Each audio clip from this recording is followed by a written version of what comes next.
Today I'm here with my good friend Tiffany Peterson. She has done so many amazing things. I wanted to sit here and ask you all the things that I should be telling everyone, but I'm like, no, we'll be here all day.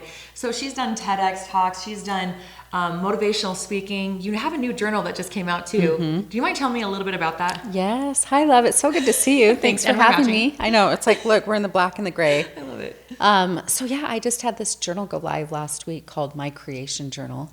And it's just a beautiful space of coming back to creation principles, right? We're all powerful creators. You're one, I'm one, everyone watching is one.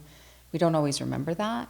Yeah. But coming back to vision and gratitude and taking action on what you're inspired. But it came from, initially it was this thought of a gratitude journal, right? Which we've probably all heard of. Yeah. I host this annual series every November called the Gratitude Series. And I know, I was just looking this up this morning. it's juicy and it's beautiful and it's soulful. It's free. It's this course I do once a year free that anyone can join. And we talk about gratitude and generosity.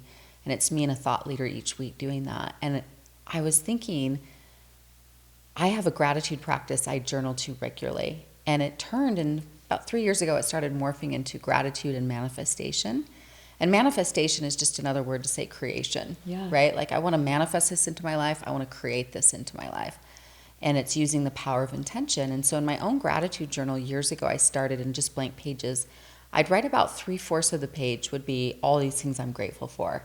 And from little things to big things, right? But from like cozy socks and this cozy bedding to like so grateful for God and for Jesus to I'm grateful for dry shampoo, you know? It's like that has changed my life.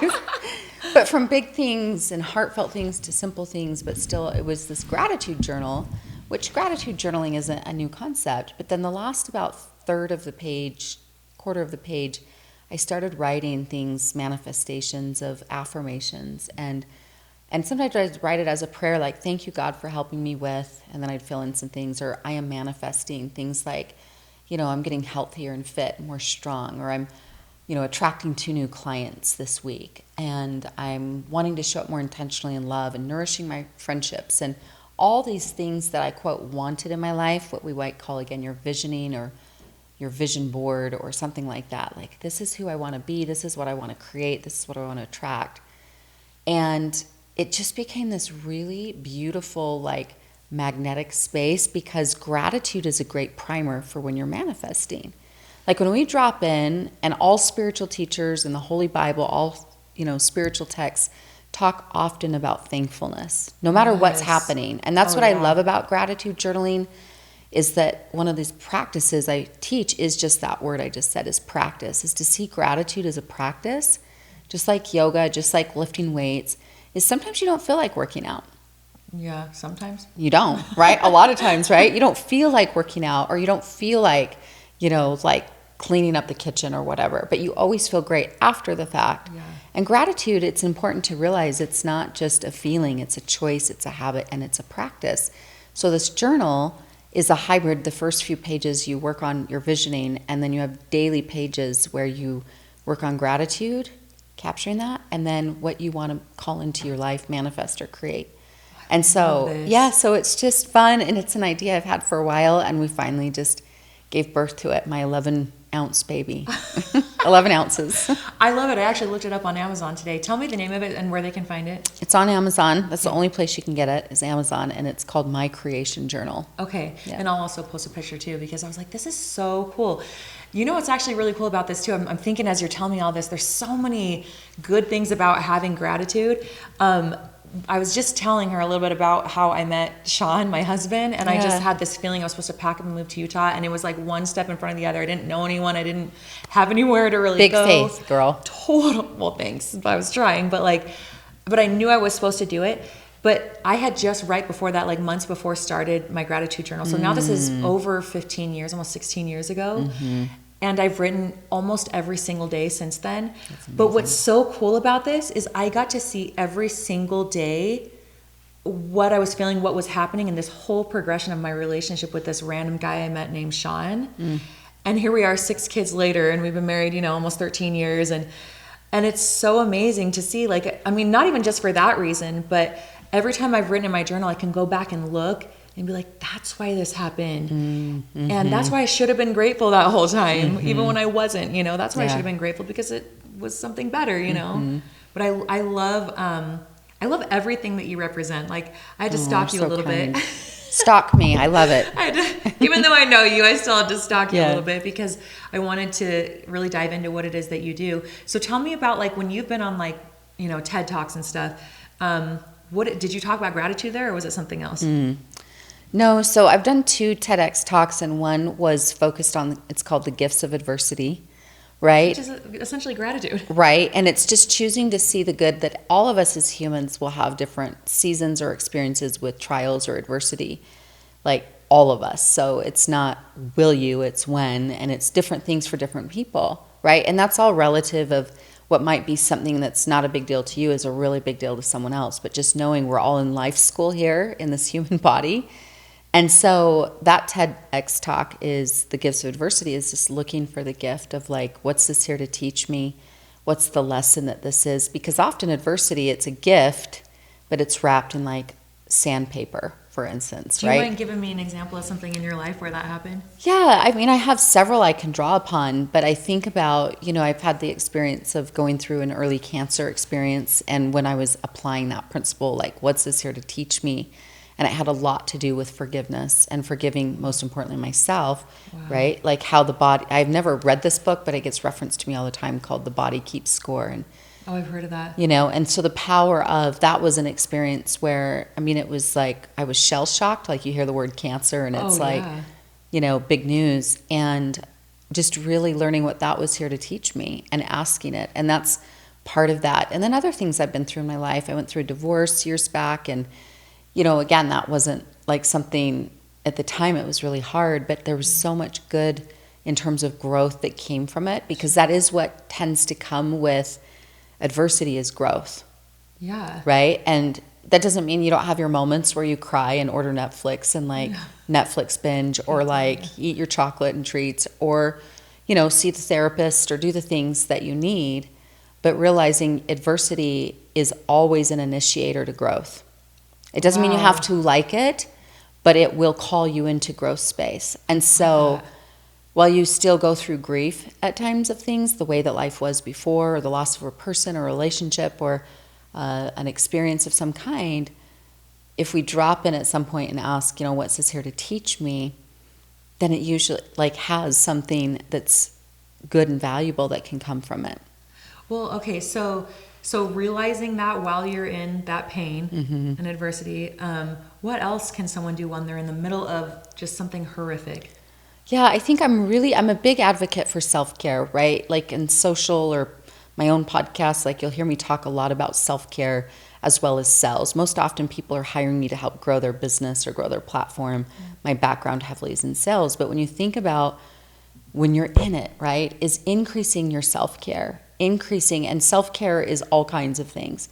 That might be literally... That was my next question. Right. Like, what's an therapist, example? you know, therapist or a coach, having good friends in your life and asking, or, you know, letting them know what's going on. Some of you are more apt to like, oh, I'll just isolate, and being able to ask for support and put yourself in social support. And self-care, also good sleep does wonders, right? Prioritizing your rest, and prayer and meditation, like... My prayer life has really gotten me through some big things, right, for all of us. So whether you say prayer or meditation or both, I actually do both. I'm a big fan of breath work, right? And that's where, again, practicing gratitude, I love to say that gratitude is an alchemist. When you think about alchemist or an alchemy, it's transformative, where even in the thick of some of the toughest stuff, if you can even speak it, think it, write it, right? Even in the midst, sometimes you're like, I can feel the grief and I can feel gratitude too. It's like, I know there's a God or universe, whatever people reflect or connect to, but it's like, there's good coming from this. I may not see it yet, but it's coming. And gratitude's a great way to alchemize it. That's why, again, I like to talk about practicing it. But yeah, that's the first TEDx talk. The second one is all around comparison. Ooh. And how comparison is, you know, again, the devil. Yes. The thief of all joy, as Seriously. Roosevelt has said. But it's like, we did a talk on that too. And so, No, I want to. Can you touch on that a little bit? Yeah. You have so much wisdom and so much experience in this that I'm there's all these things. These are like not even any of the questions I was going to ask, but I'm just actually. Here we go. We go with spirit. Yes, exactly. Well, we prayed over this, right? I know. And that's the power. I like that. Yeah. Love that so much because it's like, let this be used for good. Yeah. And that's also another way to alchemize your own trials is let's use this for good. Yeah. The pain you've been through, the challenge you've been through, right? Like, I've gotten to help and hold space for a lot of people that they've gone through similar things. But whether they're the exact same thing, once you've gone through a pain initiation of some kind, it teaches you empathy in a deeper way. Yeah. Where even if like I haven't, say, if someone hasn't struggled with, say, infertility or a divorce or a health crisis of some kind, but you've been through your own thing, you can still hold space for people. Totally. Right? Totally. Yeah. You said something that was interesting that you don't hear a lot of people say these days, and that was one of the ways of self-care is to go serve someone else. Mm-hmm. Like most of the time, at least when I look on social media or the internet or anything, self-care is, go get, a pedicure or get a massage. Which I love getting my nails done. Right. Or yeah, retail therapy or whatever, but it's usually only things in that category. Yeah. Can you touch on that a little bit? Mm-hmm. Why would you say go serve someone else? Mm-hmm. Because part of our overall wellness, so if we have a holistic approach, like wholeness, it's connection and it's purpose. And so similar like when you go and serve someone else, how that deeply connects you to that person, or even if you do secret quote, things like anonymous service, they don't know it's you. It's like you and God knows though. Yeah. And in your own soul, like I was up to good today and I went to be a blessing, right? And the power of that. And I remember hearing a spiritual, I think pastor once talk about, be a blessing in your time of need, sow seeds in your time of need, and putting that good. And again, if you tune in, you'll ask and know that some of you are serving so many people all the time that you're exhausted and you need a little more time just for your own body, just for your own mind, right? But some of us at times where it's like, okay, I need that. And gosh, part of why I'm feeling so blue or lonely is I need to go and serve someone else. And because when you get into service of other people, you often take the focus off your own self, your own loneliness, your own challenges. And it's like, how can I make Christina's world better today? Or my neighbor, or whoever I'm led to. Sometimes it's just like, guide me in that. Yeah. But I think we connect self-care to all the different ways, because it is. I love getting, like, again, a manicure, a pedicure. Yeah, nothing wrong with that. Yeah, I love getting, going to your favorite treat or bakery or thing. Also, it's though at times there's soulful level self-care where it's like prayer, meditation, or service will also fill you up deeply because we're wired for connection and community. Yeah. And so for some of you, too much isolated, quote, self-care might be perpetuating the very disconnect you're feeling. You have so many one-liners that I'm like wanting to get a notepad out. I love that so much. And I'm not trying to jump all over the place. There's so many points that I was like really interested in, but I'm jumping to something else. When you said you talked about comparison, this is such a big deal right now. Isn't it? It is such a big deal right now. I mean, every age, but especially, the up and coming generation, like they're glued to their phones. And so how can you not compare yourself when everything has a filter? What do you have to say about that? So this one we talked about, and it comes up still, and for myself too, is like I get to practice this content again and again. We've been comparing since the beginning of time. It's more in our face now because we have Instagram, TikTok, or LinkedIn or Facebook or all these different things, and it's like, wow. But I think about, aren't you so grateful you weren't raised with a smartphone? Oh my goodness. I can't even, I have so much compassion for this generation. So much compassion. And that's why I think, again, we teach tools around, we say self-care, but even deeper than that is self-worth and doing things that help build your sense of self-esteem. But I know for me, it's like, my gosh, like how easy it is to compare everything. But humans have been doing this from eons of time. Like, go back far enough, all of our lineage is connected to our agriculture in some level, or farming, right? And it's like, wow, well, look at how well their pumpkins are doing, or look at their cattle or whatever. All the ways that you can notice a difference. The issue isn't that there's differences and ways of everything's always relative. Where we have to catch ourselves is the story we make it mean. I'll just say that. Yeah. What we're making it mean is that, like, if let's say you just get home from a great vacation with your family and you're like, we had the best time and we were so connected and I loved our time together no matter what you were doing.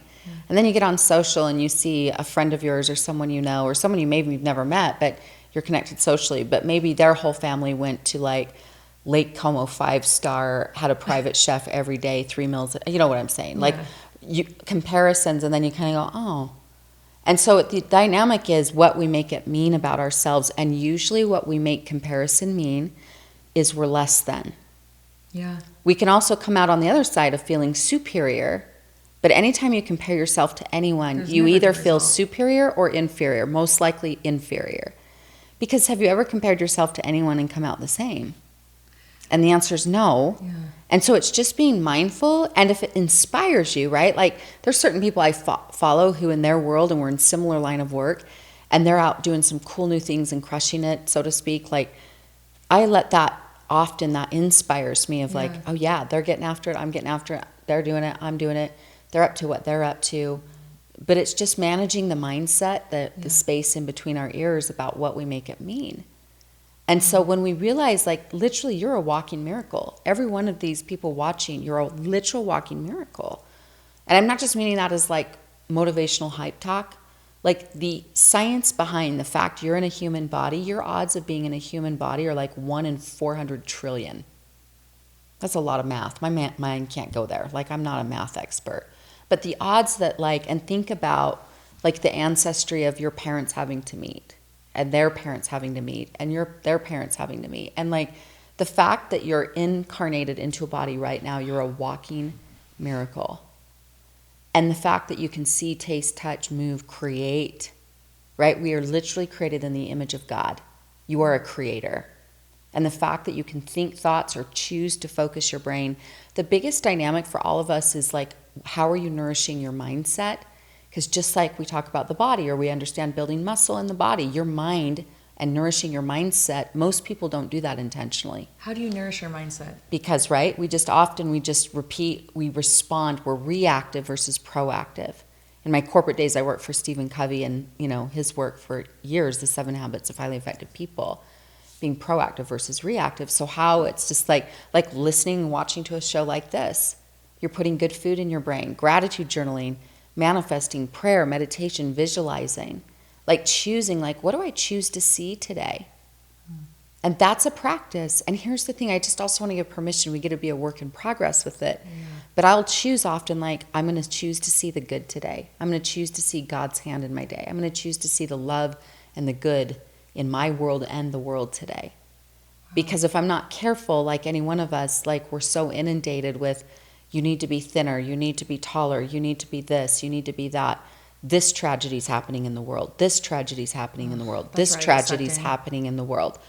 And sometimes then, which I want to be aware of those things, but if we're not mindful to proactively say, what am I creating in my world, in my home?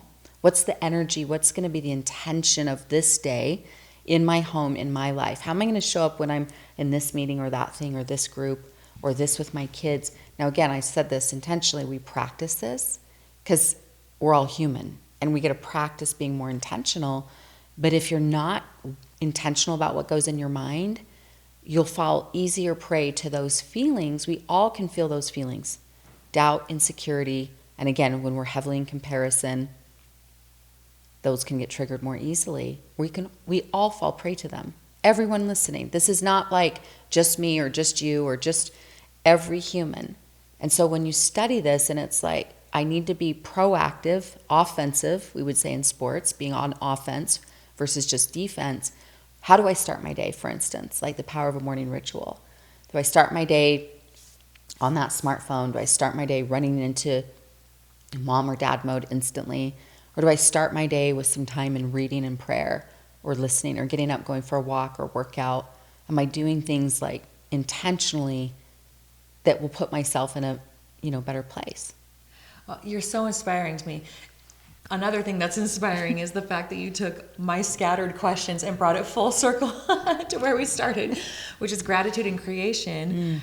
I feel so inspired because I'm sitting here thinking like, yeah, what can I be doing better to create? Like what kind of day am I creating, not just for myself, but for my young kids that I have, because I'm a huge part of how their day goes, right? Especially when they're at this impressionable age. But do you mind just kind of wrapping up by telling me a little bit about creation and kind of if there's anything else we haven't touched on with that? Well, this is so good, and I just love the questions, and I love I can see the genuineness in your heart, and your eyes well up with some tears of some of these are real things. Yeah, they are. And I face them, you face them, everyone watching faces them. And so when we get reminded of true principles, which is what are the things, there's several things. There's what nourishes me, what brings me home to God, what brings me home to myself. What do you need, sweetheart? Ask yourself, right? You're your own best life coach. And so while I love to coach and be in creation mode for others, there's also modeling for everyone, tuning in. And then being mindful of your mindset, being mindful of how you start your day. These are creation principles as well, but one of my favorite creation principles is the power of having clear vision. Because with clear vision, you can orchestrate a day, a home, things to be in alignment with that. Where am I going? Who am I becoming? What am I creating? Right? From the Holy Bible saying, without vision, the people perish, to popular spiritual or personal development authors, there's so much work out there on vision, and rightfully so. It literally leads your life. Well, how do you get that vision? I mean, that probably is sounds like a dumb question, but it's a great question. Oh, thank you. You're so kind to me. But for me personally, and I don't know if anyone else can identify with this, but I feel like my life is so chaotic sometimes because I've got, 6 little babies, and I'm, excuse me, we're every different direction, and I would love to have a clear vision. This is what, I'm aiming for today, even if it's just aiming, not even necessarily fully reaching that. Mm-hmm. But sometimes, sorry, this is all over the place, but sometimes my husband, Sean, will ask me, well, what's your goal with this? I'm like, I don't actually know. I just got to get through this day because I'm so overwhelmed, Yeah. How do you figure that out? So have a lot of grace with yourself, because 6 humans is like having 6 businesses. For real. Is. You're the CEO of 6 people's lives. Thank you for saying that. It's true, though. It's not just to make you feel good. It's too often we think in parenting, oh, well, yeah, but all the other things I need to be doing. It's you are raising 6 humans. You have 6 businesses, because they're their own person and own personality, and they might have some similarities, but don't they all have unique differences? Oh, they're so different. Right? And so you're wait, they're all raised in the same home, but they're unique. And so some of that is I like to take some time often, even if it's once a month, but coming back to looking at some core areas of my life. What do I want to feel and experience more so spiritually? Right? Back to that self-care grid. What do I want to feel physically or in my own health and wellness? What are Sean and I going to be creating in our marriage, right? In our home life, and with kids and with mom, parenting, with this podcast, this show, and thinking about that for yourself is affirming or writing it down is a great way to, I like to say, visit your vision.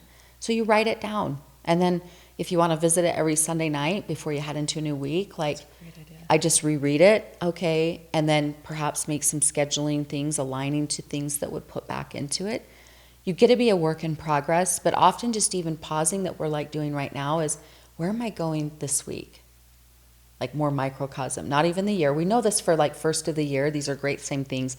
Where am I going this year? What am I creating? What are my goals? What are my targets?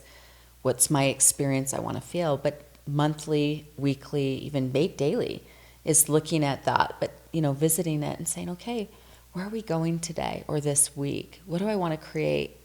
And just asking yourself and tuning in are really great, GPS questions, so to speak. It's where's the outcome I want? And knowing the clarity of that, knowing that okay, I'm going to be a work in progress. Because some days you show up and you're I'm really in flow with mom mode. Yeah. I'm so in sync with my kids. And some days those kids drive you nuts. Right? Because that's real talk. Never. Not ever. Me. Yeah. But it's knowing that and the permission to be okay, but I'm clear on my North Star, so to speak. Who do I want to be? What do I want to be creating? What do I want to be about? Where I'm going? Helps us more often, again, not perfectly, more often than if aligning our thoughts and perhaps our schedules, our time more so to where am I going? What do I want to create? But you are a powerful creator. So is everyone watching. We just don't always remember that because we often, there's this quote that I have in the journal that says, without vision, man or woman simply repeats the past. we're just creatures of So I have a habit. vision. Yeah, right? But we're creatures of habit, or what's familiar, or what's the loudest, brightest, shiniest object in front of us. That often, versus taking time. I really think we could sum up a lot of this is nourish your spiritual life. And I respect how everyone connects to that. But taking time for quiet, taking time, if that's prayer, meditation, going on a walk without your device. Sometimes my smartphone goes with me and I listen to a podcast or catch up on voice text. But sometimes creating quiet, journaling, prayer. If you nourish your spiritual life, you're going to have more vision naturally dropping in because you're communicating with higher power, with God. And you're also at times then even taking that to prayer. It's like, help me with my vision. I love it. But if we'd had to, it's like there's all kinds of personal development tools and tips and statements and quotes. But really, if you come home to your spiritual life, vision is there, purpose is there, truth is there, creation principles are there. That's why I love that journal so much and why I love talking about it, because we're like God when we're dropping into being like a creator. Wow. Right? I feel like we could do like a 4-hour long podcast on this. But thank you for, there's so much to digest right now, but I'm like loving everything that you said.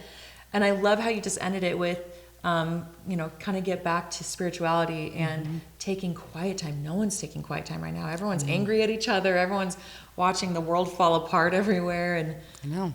And then it's like, wait, why are we all so anxious and stressed? And it's like, come home. And even though we know there might be big things up in the world or in your individual world, taking time for quiet, for rest, for reflection, for things that, again, what nourishes me, will help you more effectively, I think, and more confidently show up as a force of good in the world and light. Because there's so much good also happening on the planet.